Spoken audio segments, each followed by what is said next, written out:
All right, here we are, folks, and we are going to be calculating some internal truss forces. This is phase 2 of your truss calculation. This is the one that takes a while, and this is when we do our little Sudoku puzzle. Okay, so we're going to break this into a couple steps. All right, the goal is to find all of these forces in the beams, in the members of the truss. Okay, so as I write those out, we can kind of know what we're going to be shooting for here. Our first step is going to be to draw a free body diagram of your truss. Okay, so I'm going to place the joints of the truss like so. This is how I recommend doing it, so you can see everything. Just keep it in the same arrangement. That way it all kind of makes sense. Here's my joints. Okay, now let's add the forces. I'll do those in red as usual. Okay, I've got 500 pounds here. Sorry, 500 newtons. Okay, let's make sure we can tell that that's a 5, not a 6, so it doesn't come back to bite us later. All right, I've got 500 newtons over here. Again, I cannot draw my 5s today. There we go. Okay, 100 newtons here. 1,000 newtons right here, and 900 newtons over here. Okay, there's all our external forces. We've got 5 of them. Then we're going to add the internal forces like so. Now remember, when the arrow is drawn from the joint outwards, that is a tension force. And we start by sort of imagining all of the members are in tension. We know that won't be the case, but it helps us visualize it at first. Okay, so, and I can name these as I go. All right, let's add some names in here. This is AB, BC, CD, AD. Okay, anywhere we have a member, we need an internal force. So I'd also need one like this. Okay, that's going to be AC. And last couple here. So there's one right here. And there's one right here.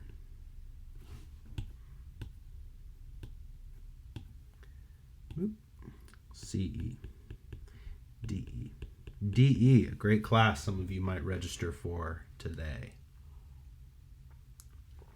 All right, there is our free body diagram.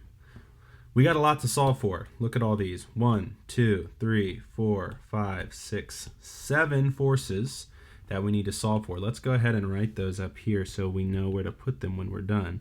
AB, AC, AD, BC. Okay, we'll leave a space for all those. This will look nice when we're finished.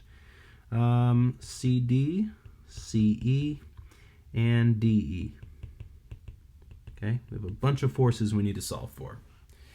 Okay, now we start our Sudoku puzzle. We take a look at our truss and we say, where is a, let's see, we need to pick a joint. No, I can't spell today.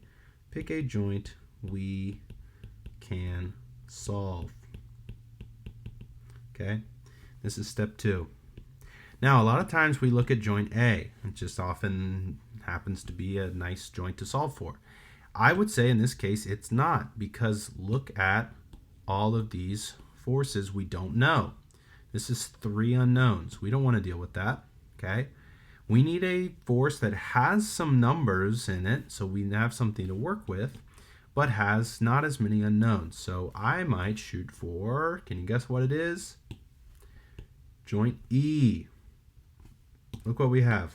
We've got a number, and we only have 2 unknowns. We can work with that, okay? You really want only 2 member forces. All right? So, watch what I can do. This is very fancy here. I'm going to take this little lasso tool, snag this, say copy that, go to a new page, and paste this down. Boom, look at that. Can I shrink it? No, that's okay. All right, pretty neat. So we're going to have to solve for CE and DE here. Okay. Now, before I can do anything, I need to know what this angle is. We'll call this theta E. All right, we're going to have to use trig for this. I know that I have a triangle here. That's pretty bad. Let's see. Where I've got DE, and I've got, here's CE. Let's go ahead and erase that. And I've got, oh my goodness. Just a mess today.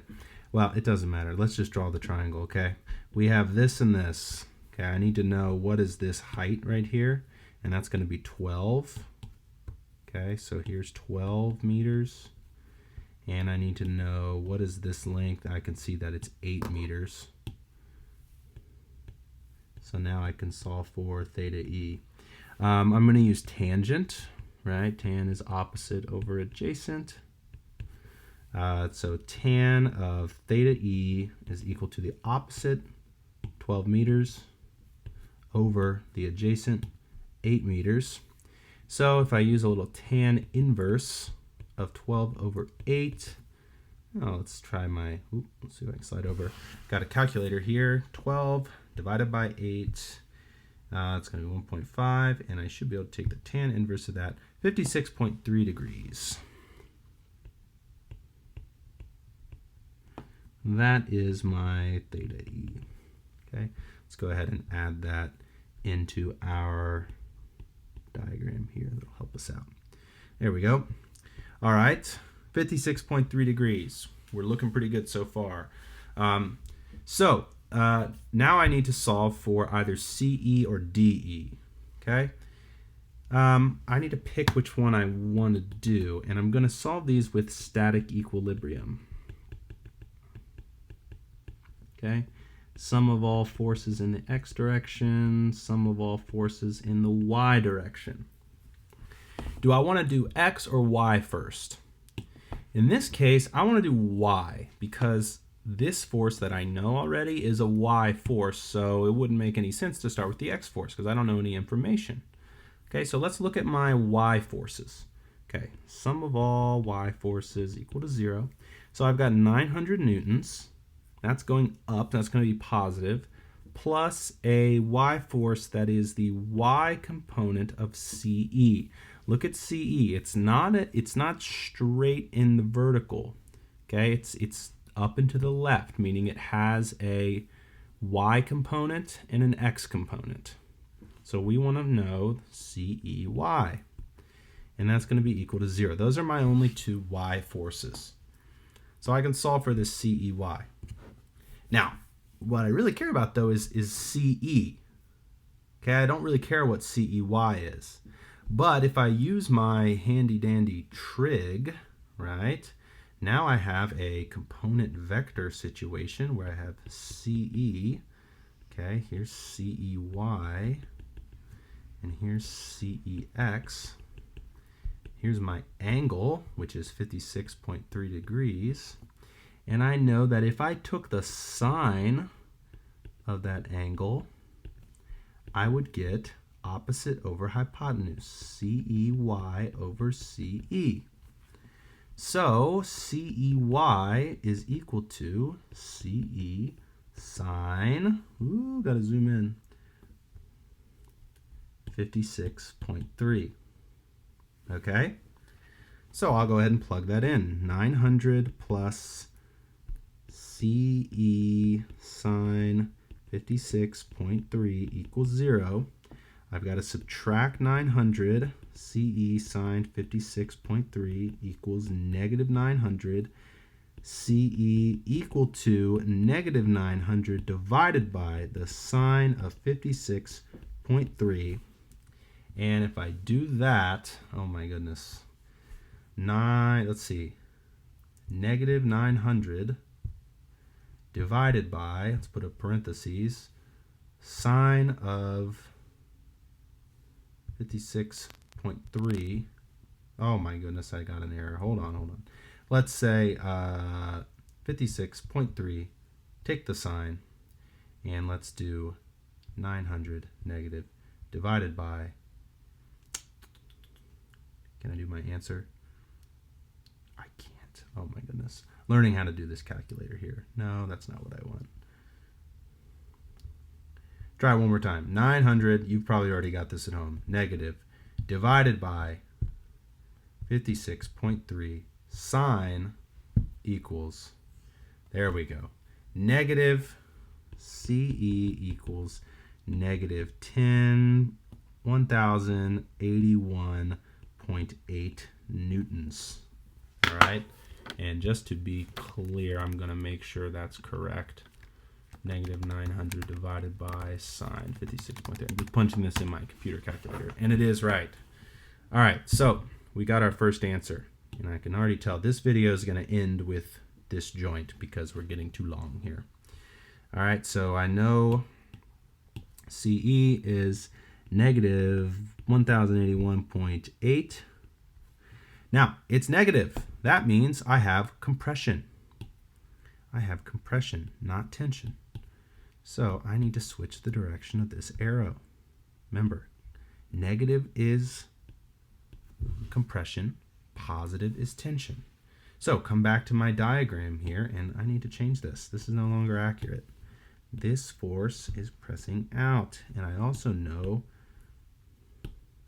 that it is 1081.8 newtons.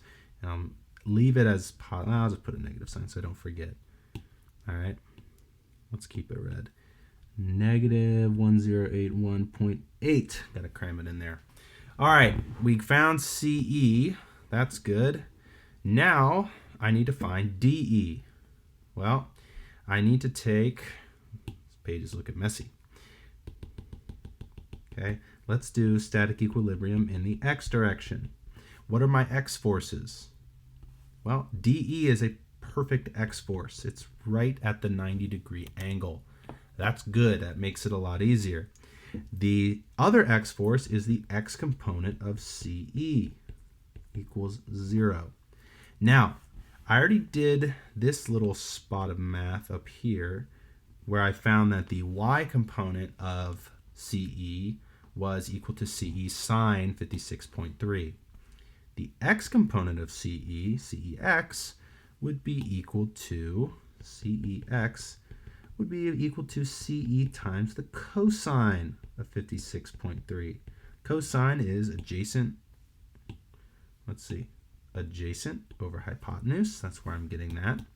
Okay, so DE plus CE cosine